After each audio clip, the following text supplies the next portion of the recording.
నేను మైండ్లో బొగ్గుబాయిలో పనిచేసేటప్పుడు అది గ్రేడియంట్గా ఉంటుంది, చాలా గ్రేడియంట్గా. ఆ గ్రేడియంట్లో అంటే ఒక ర్యాంపు, మన ఇంటి ముందట ఒక పెద్ద ర్యాంప్ ఉంటే ఎట్లుంటుందో అట్లా ఆ ర్యాంపు 4 నుంచి 5 కిలోమీటర్ల దూరం ఉంటుంది. అలాంటి ర్యాంపు మీదకి వెళ్ళి అట్లా ప్రయాణం చేసి ఆ డ్యూటీ చేయడం ద్వారా మోకాళ్ళు అరిగిపోయినాయి. మొత్తం మోకాళ్ళకు పట్టీలు పెట్టుకొని ఇక షుగర్ బీపీ ఉండడం ద్వారా నాకు హార్ట్ ప్రాబ్లం వచ్చింది. 2014 నవంబర్లో 3 స్టంట్లు పడ్డాయి. 2019లో ఫిబ్రవరి 1వ తారీఖు నాడు ఒక స్టంట్ పడ్డది. ఈ మూమెంట్లో ఇంకా నేను జొన్నగట్టుక తింటూ ఉదయం సాయంత్రం టాబ్లెట్లు వేసుకుంటూ మధ్యాహ్నం ఇంజక్షన్ వేసుకుంటూ ఒక పేషెంట్ లాగా గడుపుతూ ఉన్నానన్నమాట.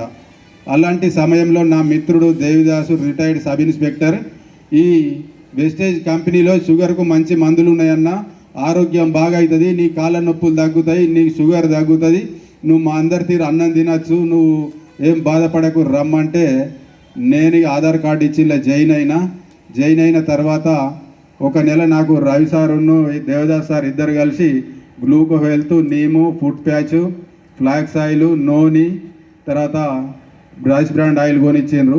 అవి వాడుకున్న తర్వాత ఒక 20 రోజులకు గురుగారు మీటింగు మంచిర్యాలలో డిఎల్సిపి మీటింగ్ జరుగుతూ ఉంది.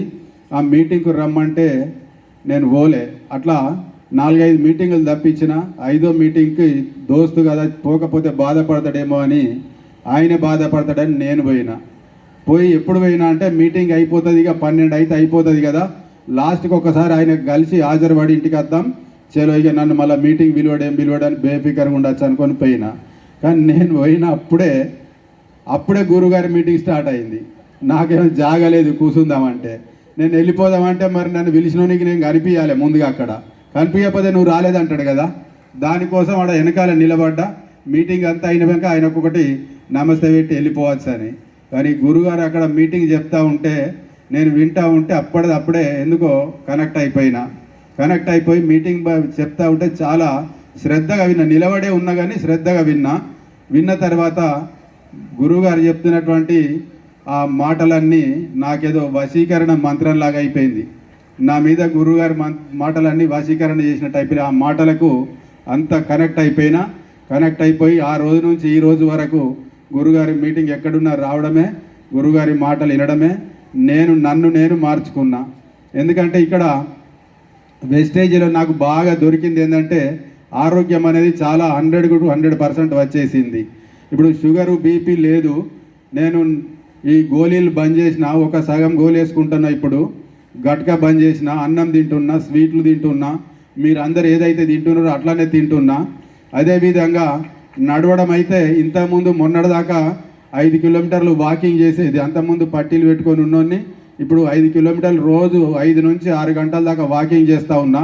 ఒక వారం రోజుల నుంచి జాగింగ్ చేస్తూ ఉన్నా. చూడండి, వెస్టేజీలో ఎవ్వరికి ఏమి ఉన్నా లేకున్నా ఆరోగ్యము అనేది అయితే కంపల్సరీ ఉంటుంది. ఇక్కడ ఉన్నటువంటి ప్రతి ఒక్కరం కూడా ఏంటంటే ఆరోగ్యము నాకెందుకు, నేను పడుసోని అనుకోవచ్చు, కానీ ఆరోగ్యం చెడిపోయిన తర్వాత ఆరోగ్యం కావాలి అని అంటే చాలా కష్టం. ఇప్పుడు మన అందరం ఆరోగ్యంగా ఉన్నటువంటి వ్యక్తులే ఇందులో ఉన్నటువంటి సప్లిమెంట్స్ వాడుతూ ఉంటే కనుక తప్పకుండా ఆ ఆరోగ్యం మనకు ఇప్పుడు ఏ ఆరోగ్యం అయితే ఉందో అలాంటి ఆరోగ్యమే 100 సంవత్సరాల దాకా ఉంటుంది. మరి దయచేసి ఇక్కడ ఉన్నటువంటి ప్రతి లీడర్లకు నేను ఒక అడ్వైజే అనుకోండి, విన్నపమే అనుకోండి, ఏదనుకోండి, నాకు జబ్బులు లేవు, నాకు ఈ ఫుడ్ సప్లిమెంట్స్ తోటి అవసరం లేదు, నేను ఇలా ఏం వాడాలని ఎవ్వరు అనుకోకండి.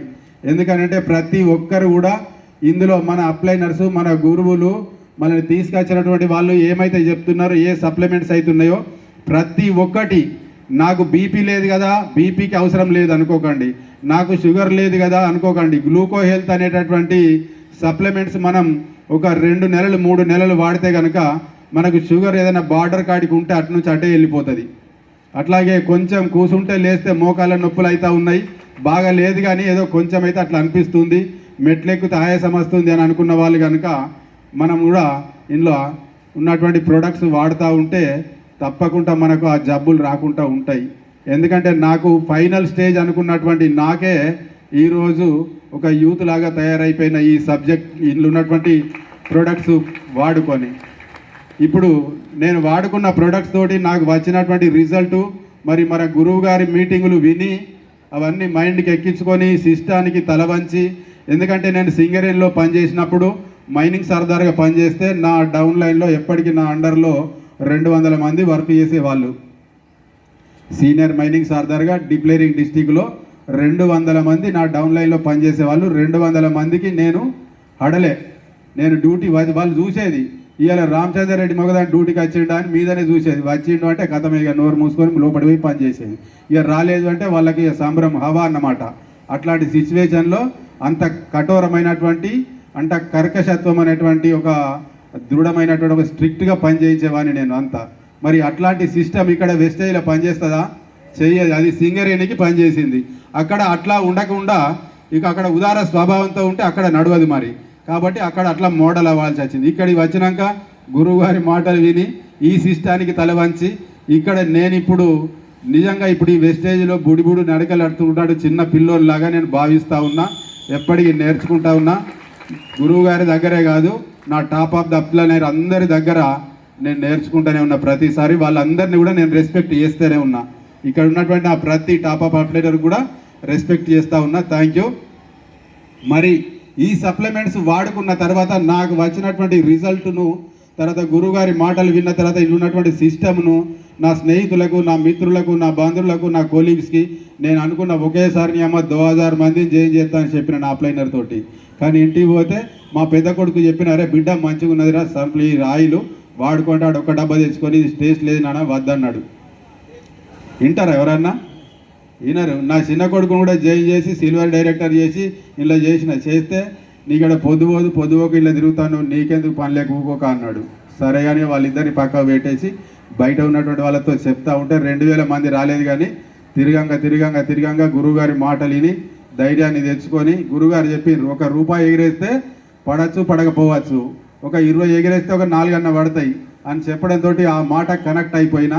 ఆ మాట కనెక్ట్ అయ్యి ఫీల్డ్ చేసుకుంటూ పోతూ ఉంటే ఈరోజు నేను డైమండ్ డైరెక్టర్గా ఉండి హైయెస్ట్ చెక్ ₹57,816 తీసుకున్నా.